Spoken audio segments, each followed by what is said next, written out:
Julianto Eka Putra tengah ramai dibicarakan masyarakat termasuk warganet di sosial media. Lantaran dirinya, pendiri sekolah gratis di Malang, Jawa Timur, kini menjadi tersangka kekerasan seksual. Diketahui Julianto Eka Putra terjerat kasus pelecehan seksual pada Juni 2021. Ia dilaporkan melakukan pelecehan hingga ruda paksa pada murid maupun alumni sekolah yang ia dirikan.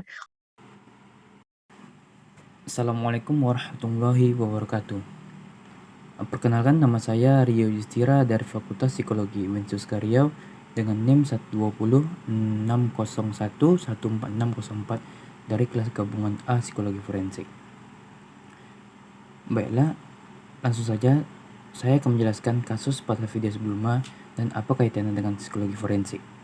Baik, dalam mengungkapkan suatu kasus, psikologi forensik menggunakan pedoman dan prosedur yang namanya dapat disingkat dengan PEACE yang terdiri dari Planning and Preparation, Assessment and Explaining, Accounts dan Consignment, dan yang terakhir Evaluation. Planning and Preparation, yang mana merupakan tahap perencanaan asesmen baik wawancara dan observasi yang digunakan dalam menguak suatu kasus psikologi forensik.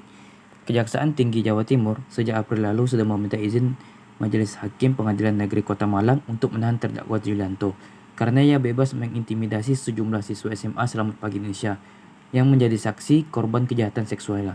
Namun, sejak kasus ini bergulir di meja hijau 16 Februari 2022 lalu dan telah disidangkan 19 kali, barulah Julianto ditahan. Setelah diselidiki, praktik kekerasan seksual di sekolah ini diduga terjadi sejak tahun 2009 dan baru terungkap pada tahun 2021 bulan Juni. Assessment dan explaining merupakan tahapan membangun report atau kepercayaan sehingga muncul rasa saling terbuka. Ini penting untuk mendapatkan data selengkap-lengkapnya ketika wawancara dan observasi dilakukan pada suatu kasus yang terkait dengan psikologi forensik.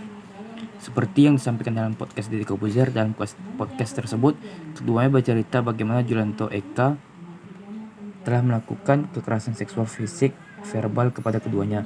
Kekerasan seksual itu bahkan dilakukan di dalam sekolah dan asrama dan terjadi hingga berkali-kali.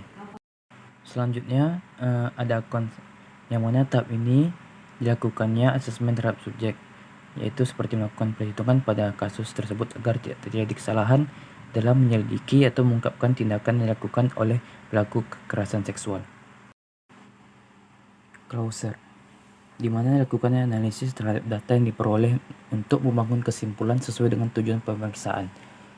Seperti dilakukan oleh Komnas PA, mengumpulkan beberapa keterangan dari siswa dan alumni yang tersebar di seluruh Indonesia. Dan juga pada tahun 2021, dirinya bersama korban lain melaporkan ke Komisi Nasional Perlindungan Anak atau yang disingkat dengan Komnas PA. Keberanian mereka muncul setelah mendapatkan bukti rekaman CCTV sebelum Julianto memperkosa kakak tingkatnya. Jadi, suatu hari ada rekaman CCTV di hotel milik JE yang memperlihatkan JE masuk ke salah satu kamar dan keluar dari kamar tersebut. Di dalam kamar itu ada kakak kelas kami dan dia mengaku diperkosa. Dari rekaman itu akhirnya kami memberanikan diri untuk melaporkan ke Komnas PA, ujar S yang merupakan korban pelecehan seksual. Selanjutnya pada tahap terakhir, yaitu evaluation, melihat kembali apakah data sudah cukup dan mampu menjawab tujuan pemeriksaan. Pada tahap ini merupakan bagian paling penting dalam sebuah kasus terkait psikologi forensik. Data dan bukti sebelumnya sudah dikumpulkan dirangkum menjadi satu, akan menjadi bukti kuat bahwa Julianto Eka Putra dianggap salah dalam tindakan pelecehan seksualnya. Julianto Eka Putra alias JE divonis penjara 12 tahun. JE terbukti melakukan tindakan kekerasan seksual hingga pemerkosaan terhadap siswanya. Menjatuhkan pidana terhadap terdakwa Julianto Eka Putra alias JE berupa pidana penjara selama 12 tahun dikurangi selama terdakwa berada dalam tahanan dengan perintah agar terdakwa tetap ditahan dan mendapatkan denda sebesar 300 juta rupiah dengan subsidiar 3 bulan kurungan, kata Majelis Hakim Herlina Reyes yang dilansir dari Detik Jatim Rabu tanggal 7 bulan 9 2022.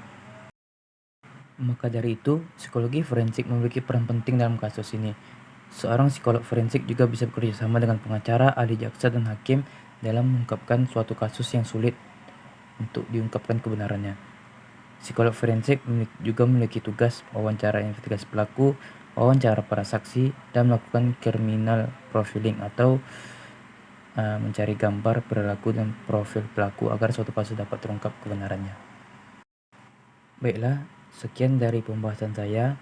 Saya akhiri dengan Assalamualaikum warahmatullahi wabarakatuh.